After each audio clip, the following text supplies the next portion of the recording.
इस वक्त सबकी नजरें दलित वोट बैंक पर हैं। एक तरफ समाजवादी पार्टी दलित वोट बैंक को साधने में लगी है, तो दूसरी तरफ चंद्रशेखर आजाद रावण है। और लेकिन जो मूलतः दलित जिनके वोटर माने जाते हैं, बसपा भी इन बीच सक्रिय हुई है।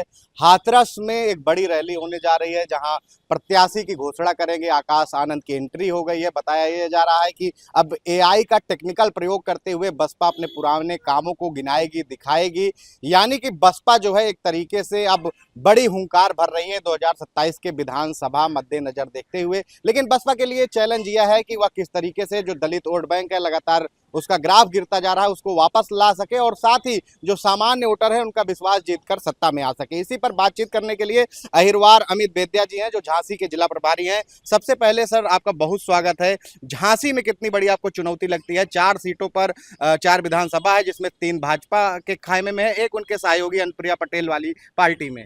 सबसे पहले अनुज भाई, आप सभी के दर्शकों जय भीम, आपको बहुत आभार, धन्यवाद। जैसे आपने बताया कि उनके अभी है, ठीक है, सत्ता उनकी है तो ठीक है ना। अभी हम लोग 27 के लिए जो मिशन 2027 हम लोग को चल रहा है, हम लोग 27 के लिए पूरे, आपको जैसे आप लोगों के माध्यम आप लोग पता होगा कि आप लोगों को फेसबुक के माध्यम से या सोशल मीडिया के माध्यम से या न्यूज़ चैनल से पता लग रहा होगा कि हमारे जितने भी पदाधिकारी हैं, हमारे जितने भी कार्यकर्ता गण हैं, सभी लोग वो परम आदरणीय माननीय बहन कुमारी मायावती जी के जो दिशा निर्देश हैं, जो भी उनका प्रोटोकॉल है, जो भी उनका गाइडलाइंस है, उसके अकॉर्डिंग काम कर रहे हैं। और बूथ बूथ पर जाकर, सेक्टर में जाकर गठन कर रहे हैं, समीक्षा बैठकें हो रही हैं। और आप लोगों को पता है अभी बहुजन समाज पार्टी ने सबसे ज्यादा प्रत्याशी प्रभारी जो घोषित किए हुए हैं, बहुजन समाज पार्टी ने करे हैं माननीय बहन जी के दिशा निर्देश पर। तो क्या तैयारी है, किस तरीके से जो आपके वोटर हैं जो छिटक गए हैं अलग अलग पार्टियों में, उनकी वापसी कैसे आप लोग तय करेंगे?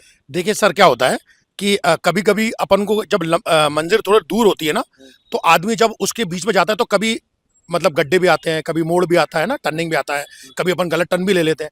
तो उसी तरीके से ये हुआ है कि बीच में जो गद्दार टाइप के लोग थे, जो दलाल टाइप के लोग थे, उन्होंने क्या किया है, बहुजन समाज पार्टी के लोगों को भड़काने का काम किया है। उनको मतलब अलग अलग बातें बरगला कर, नए नए संगठन बनाकर लोगों को उस तरीके से प्रेजेंटेशन किया है।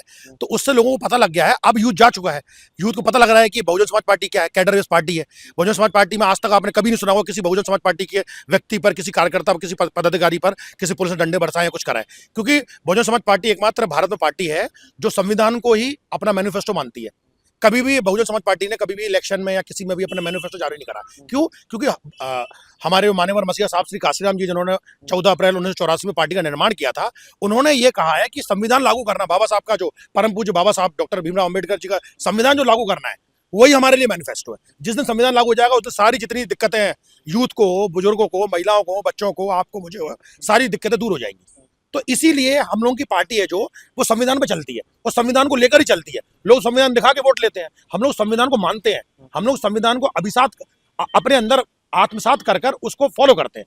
संविधान पे चलती है पार्टी, बड़ी अनुशासित है, ये सब जानते हैं बसपा। लेकिन चैलेंज कितना है दलित वोट बैंक पर? हर पार्टियां हाथ पांव मार रही हैं, एक तरफ अखिलेश यादव, एक तरफ चंद्रशेखर आजाद भी आ गए हैं। तो कितना चैलेंज है अपना वोट बैंक बनाए रखना, वापस लाना बसपा के लिए? चूंकि चंद्रशेखर आजाद भी सामने हैं, दलित बड़ा चेहरा बन रहे हैं, दलितों के हितैषी बन रहे हैं, इधर अखिलेश यादव भी बातचीत कर रहे हैं, दलित हितैषी बन रहे हैं। देखिए सर, जिनकी आप दो लोगों की बातें कर रहे हैं, अब एक एक तो क्षेत्रीय पार्टी है और एक के अभी एक ही सांसद है ना। तो आप मुझे बताइए, कोई अगर ओलंपिक में रेस में दौड़ रहा है तो उसका आप डिस्ट्रिक्ट या स्कूल लेवल के आदमी से आप वो करेंगे? कंपैरिजन कभी नहीं करेंगे। मैं मानता हूं जब आप बने तब हम आपसे कंपैरिजन करेंगे। आप, हम राष्ट्रीय पार्टी से राष्ट्रीय पार्टी की बात करो ना।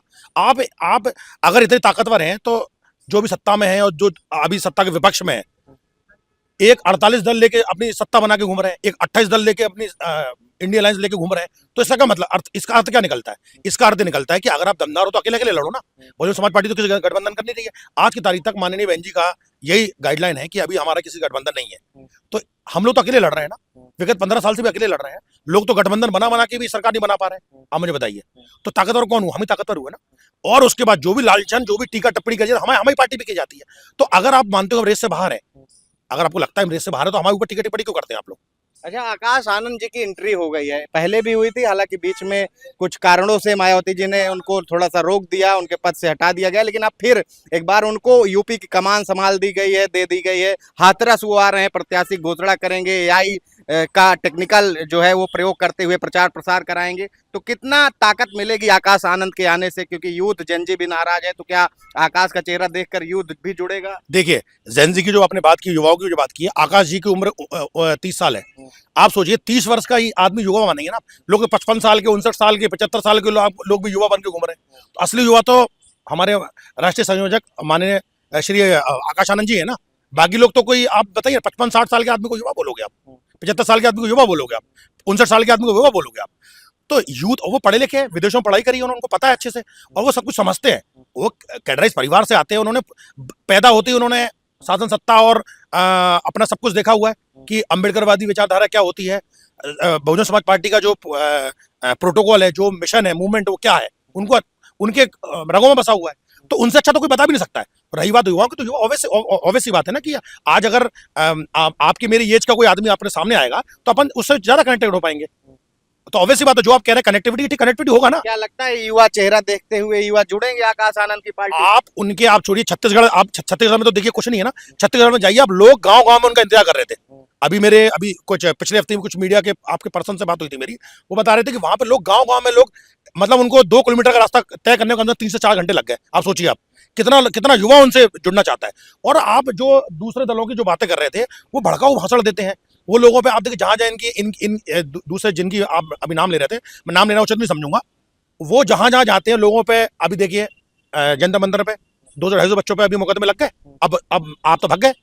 अब उन बच्चों को क्या होगा, उनका भविष्य का, आप फॉर एग्जांपल आप हैं, आप स्टूडेंट हैं, आप पढ़ाई कर रहे हैं, आप एक मुकदमा लग गया, तब क्या करेंगे? आपका पूरा जीवन उसमें निकल जाएगा। तो आपको लगता है कि युवाओं को भड़काने में विपक्ष वालों का?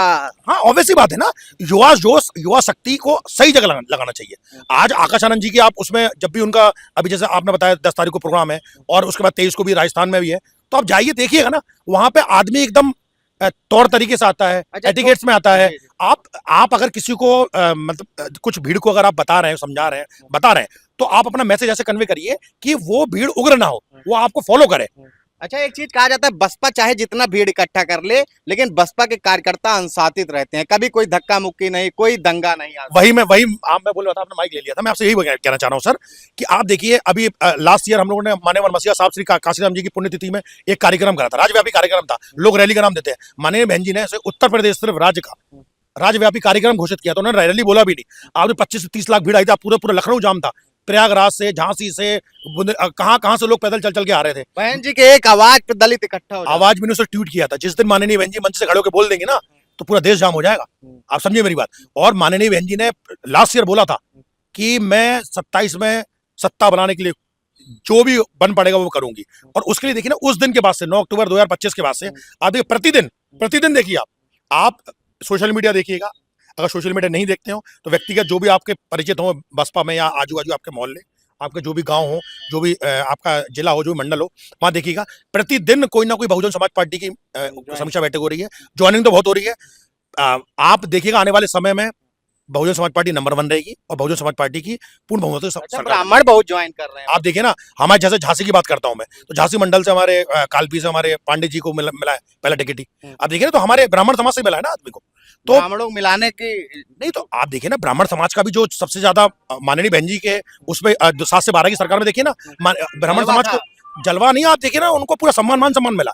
कोई भी व्यक्ति होता है, कोई भी जीवित व्यक्ति होगा, वो मतलब मैं बात करूंगा, भले इंसान हो, कोई भी व्यक्ति हो, वो चाहेगा कि मुझे पूरा मान सम्मान मिलना चाहिए। मान सम्मान कहाँ मिलता है? वो जो समाज पार्टी में। अच्छा, लास्ट सवाल ये बता दीजिए कि आकाश आनंद के आने से 2007 वाली तस्वीर बसपा 2027 में दोहरा पाएगी, जो मायावती जी दावा कर? 100% माननीय बहन जी ने जब लास्ट ईयर कह दिया था 9 अक्टूबर 2025 को कि हम लोग सरकार बना रहे हैं, तो मतलब सरकार बना रहे हैं। और आकाश आनंद जी उस चीज में और बूस्ट करेंगे, बूस्टअप करेंगे चीजों को। और उससे जो आपने जैसा भी बताया, मैंने ही बताया आपको, कि युवा जुड़ेंगे।